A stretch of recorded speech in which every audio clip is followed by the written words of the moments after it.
చంద్రబాబు నాయుడు గారు కానీ లోకేష్ గారు కానీ ఎప్పుడైనా బూతులు ఆడారా? తెలుగుదేశం నాయకులు ఎప్పుడైనా బూతులు ఆడారా? చట్టసభల్లో బూతులు ఆడిన గొప్ప వ్యక్తులు ఎవరైనా ఉన్నారంటే వైఎస్ఆర్సీపీ వాళ్ళు. మొన్న మీరు అందరూ గమనించారు, అంబటి రాంబాబు గారు ఆంబోత్ గారు ఏమన్నాడు మీ అందరికీ తెలిసిందే. కారులో బయటకు వచ్చి చంద్రబాబు నాయుడు గారిని అంటే గౌరవ ముఖ్యమంత్రి గారిని కూడా ఎలాంటి తిట్లు తిట్టారు మీరు అందరూ చూశారు. అంటే మీరు అందరూ ఎంత బుద్ధి చెప్పినా కానీ 11 సీట్లు ఇచ్చినా కానీ వాళ్ళకి బుద్ధి రాలే. గౌరవ ముఖ్యమంత్రిని వాళ్ళు తిట్టగలిగారు అంటే వాళ్ళ ఆలోచనలు చూడండి. ఇంకొకసారి ఏమంటాడంటే కత్తులు కర్రలు పట్టుకుని వచ్చి రప్ప రప్ప చంపుతాం మాకు ఓట్లు వేయకపోతే అంటున్నారు. చంపుతా ఉన్నాడు కోట్లు వేస్తారు, అభివృద్ధి చేస్తారన్న వాళ్ళు కోట్లు వేస్తారు అనేది ప్రజలు నిర్ణయించుకుంటారు. ప్రజలు ఆల్రెడీ ఒక మంచి నిర్ణయాన్ని ఇచ్చున్నారు. ఈ రాష్ట్రాన్ని బాగు చేయగలిగిన వ్యక్తి చంద్రబాబు నాయుడు గారు. ఈ రాష్ట్రానికి పెట్టుబడులు తీసుకువచ్చే వ్యక్తి ఎవరన్నారంటే లోకేష్ గారు. పిల్లల చదువులకి ఉద్యోగ అవకాశాలు ఇచ్చేది కూడా కూటమి ప్రభుత్వం అని. ఇవన్నీ ఎరిగిన నిరంతరం కష్టపడుతున్నారు. ఒక విషయం గమనించండి, చంద్రబాబు నాయుడు ఒక్క ఎంత వ్యక్తిత్వం గొప్పదో. ఎవరైనా మన విలేజెస్లో ఎవరైనా మనం తిడితే ఏం చేస్తాం? తిరిగి తిట్టమో లేకపోతే అది కొట్టమో చేస్తాం. గౌరవ ముఖ్యమంత్రి స్థాయిలో ఉండి కూడా ఆడ కర్మకాడ పోతాలే, తిడితే తిట్టాడు, ఏమి చేయవసరం లేదని వదిలేశారు. అంటే ఒక విజనరీ లీడర్కి నేను ఒక మార్గాన్ని తయారు చేస్తున్నాను, ఒక గొప్ప బిల్డింగ్ కడుతున్నాను, ఈ పనికి మనతో మాట్లాడితే నా యొక్క పని నా యొక్క ఆలోచన ఇబ్బంది అవుతుందని ఆయన దానిపై రెస్పాండ్ కూడా అవ్వలేదు. అంటే ఒక మంచి వ్యక్తిత్వం గల నాయకుడిని ఉండడం, అలాంటి ముఖ్యమంత్రి మనకు ఉండడం అదృష్టంగా భావించాలి. ప్రపంచం మొత్తం ఆయన గురించి పొగుడుతుంటారు, ప్రపంచం మొత్తం ఆయన గురించి మాట్లాడుతుంటారు, కొత్త కొత్త ఇన్నోవేటివ్ ఐడియాస్ తీసుకొని వస్తుంటారు.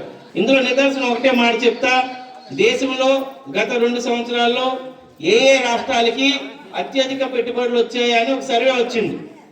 సర్వేలో దాదాపుగా 25% దేశంలోని 25% పెట్టుబడులు తెచ్చుకున్న ఏకైక రాష్ట్రం అది మన రాష్ట్రం, మన ఆంధ్రప్రదేశ్. దీని వెనకాతల ప్రధాన కారణం నిరంతరం కష్టపడే వ్యక్తి చంద్రబాబు నాయుడు గారు, ఆయనకు పోటీ పడి కష్టపడే లోకేష్ గారు. వైజాగ్లో ఇప్పుడు నీ పిల్లలు మనవలో చదువుకున్నారనుకో, హైదరాబాద్కి వెళ్ళే పని లేదు, చెన్నైకి వెళ్ళే పని లేదు, బెంగళూరుకి వెళ్ళే పని లేదు. మన వైజాగ్లోనే ఐటీ ఉద్యోగాలు వస్తాయి, మన వైజాగ్లోనే రైల్వే ఉద్యోగాలు వస్తాయి, మన వైజాగ్లోనే ఫార్మా ఉద్యోగాలు వస్తాయి, మన వైజాగ్లోనే మీరు పనిచేస్తున్న వారికి ఉద్యోగాలు వస్తాయి. హైదరాబాద్కి పోటీగా విశాఖపట్నం తయారవుతుంది. అందులో గూగుల్ కానీ, టీసీఎస్ కానీ, ఇన్ఫోసిస్ కానీ, కాగ్నిజెంట్ కానీ ఆఫీసులు పెట్టుకున్నంత గొప్ప అవకాశాన్ని మన కూటమి ప్రభుత్వం ఇచ్చిందని మరొకసారి గుర్తు చేస్తున్నాను. మేము ఇచ్చిన హామీలు ఆల్మోస్ట్ అన్ని చేస్తున్నాం, ఎవరైనా కూడా చేస్తున్నాం. ఆటో వాళ్ళ గురించి చెప్పామా? ఆటో అన్నలకు డబ్బులు ఇస్తామని. ఎప్పుడైతే మహిళలకు బస్ ఫ్రీ చేసామో ఆటో అన్నలకు ఆర్థికంగా ఇబ్బంది పడుతున్నారు. ఈ ఇబ్బందిని ఎలాగైనా మనం భర్తీ చేయాలని ప్రతి సంవత్సరం ఆటో అన్నలకి 15,000 ఇస్తామన్నాం. ఆటో అన్నలు పిలిపించి 15,000 వారి అకౌంట్లో వేయడం జరిగింది. అంటే ఆలోచించండి, మనం ఇచ్చిన సూపర్ సిక్స్ కాకుండా రేపు రాబోయే తరం బీసీ లోన్లు ఇవ్వడం జరుగుతుంది. అలాగే 90% అంటే 90% సబ్సిడీతో ఎవరైతే చేతి వృత్తికి ఉన్న బీసీలందరికీ డబ్బులు ఇవ్వాలని ప్రభుత్వం ప్లాన్ చేస్తుంది.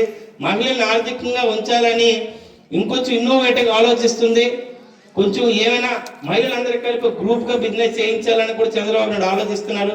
యువకులకి సొంతగా కంపెనీలు పెట్టే ఆలోచనలకి ఇన్నోవేటివ్ క్లబ్ అని చెప్పి కొత్తగా పెట్టారు. ఎవరికైనా బిజినెస్ పెట్టాలన్నా అంటే ప్రజల కోసం నిత్యం ఆలోచిస్తున్న ప్రభుత్వం తెలుగుదేశం ప్రభుత్వం. ఇది ఒక మంచి ప్రభుత్వం.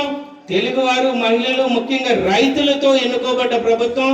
రైతు నిలబడితే బాగుంటుందనే ఉద్దేశంతోనే మీ ధాన్యం కొనుగోలులో కొన్ని వ్యవధి గంటల్లోనే 2-3 గంటల్లోనే ధాన్యం కొనుగోలు కూడా చేయించడం జరుగుతుంది.